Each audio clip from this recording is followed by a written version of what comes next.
আসসালামু আলাইকুম।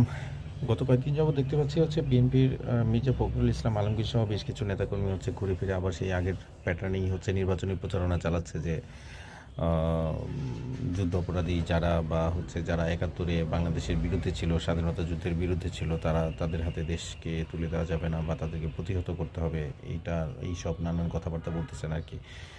তো তাদেরকে মেনশন করে আমি যেটা বলতে চাই যে আগামী নির্বাচনে সাধারণ মানুষের মুভমেন্টটা আসলে কোন দিকে হবে, সাধারণ মানুষ কাকে সমর্থন করবে, কাকে সমর্থন করবে না, সেটা ৭১কে দিয়ে বিবেচনা করলে হবে না। হ্যাঁ? তো এইবারকার বিবেচনা করার প্যাটার্নটা সম্পূর্ণ ডিফারেন্ট। আপনারা প্রথম থেকেই পাবলিক পালসের এগেইনস্টে ছিলেন। এখনো পর্যন্ত পাবলিক পালসের এগেইনস্টে আছেন। পাবলিক পালসটা আপনারা এখনো পর্যন্ত বুঝতেই পারেন নাই। হ্যাঁ? তো এইবারকার মূলত বিষয়টা যে যেকোনো রাজনৈতিক দলের মধ্যে যতগুলো রাজনৈতিক দল আছে সবগুলো রাজনৈতিক দলের মধ্যে যারাই ভারতের আধিপত্যবাদের বিরুদ্ধে দাঁড়াবে তাদেরকে মানুষ সমর্থন করবে। নাম্বার 1। নাম্বার 2, যারাই ইনসাফের পথে দাঁড়াবে তাদেরকে মানুষ সাপোর্ট করবে। যারা ন্যায় বিচারের পক্ষে দাঁড়াবে তাদেরকে মানুষ সাপোর্ট করবে। যারা দুর্নীতির বিরুদ্ধে দাঁড়াবে তাদেরকে মানুষ সাপোর্ট করবে। যারা স্বাধীন একটা বিচার ব্যবস্থার পক্ষে দাঁড়াবে তাদেরকে মানুষ সাপোর্ট করবে। তো এই বিষয়গুলোর প্রতি আপনাদের মনোযোগ দিয়ে এই বিষয়গুলা বিচার বিবেচনা করে তারপরে আপনাদেরকে নির্বাচনের প্রচারণায় কাজ করা উচিত ছিল। বাট আমরা প্রথম থেকেই দেখতে পাচ্ছি যে ব্যাপারটা খুবই হতাশাজনক।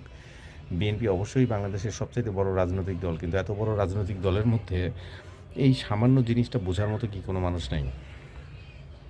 আছে তো অবশ্যই, কেউ না কেউ তো অবশ্যই আছে। হয়তোবা তাকে যারা আছে তাদেরকে আমরা ফ্রন্ট লাইনে দেখতে পাচ্ছি না।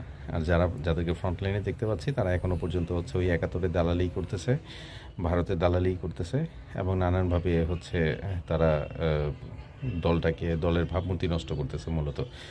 তো আমরা আশা করছিলাম তারেক রহমান দেশে আসার পরে তারেক রহমানের কথাবার্তায় বা তার প্রচারণায় হয়তোবা দলের মুভমেন্টটা চেঞ্জ হবে, বাট আলটিমেটলি এই জায়গাটাও ফেল করছে। তো আশা করি যে নেক্সট স্টেপে তারেক রহমানের আলোচনাগুলো আরও গঠনমূলক হবে এবং পরিকল্পনাগুলো গঠনমূলক হবে। আপনার নির্বাচনী প্রচারণায় যেসব বক্তব্যগুলো দিচ্ছেন, ফ্যামিলি কার্ড, তারপরে এই যে ফ্যামিলি কার্ড সহ যত কৃষক কার্ড, ভাতা কার্ড, এইসব যেগুলো দিচ্ছেন এগুলো বাকওয়াস। এগুলা সবই ভর্তুকি টাইপের প্রজেক্ট। উন্নয়নমূলক প্রজেক্টে আপনি কীভাবে কী করতে পারেন, দেশটাকে কীভাবে আগায় নিয়ে যেতে পারেন সেদিকে ফোকাস করেন। এখন থেকে ৫৪ বছর আগে ৭১ সালে কী হয়েছিল সেই চিন্তা এখন না করে আগামী ৫০ বছর পরে কী হবে সেটা প্ল্যান করে এখন নির্বাচনী প্রচারণা চালান। সেটা আপনাদের জন্যও ভালো, দেশের মানুষের জন্যও ভালো, আমাদের জন্যও ভালো। তো আশা করি সবচাইতে বড় রাজনৈতিক দল হিসেবে বিএনপির ভুলগুলো বুঝতে পেরে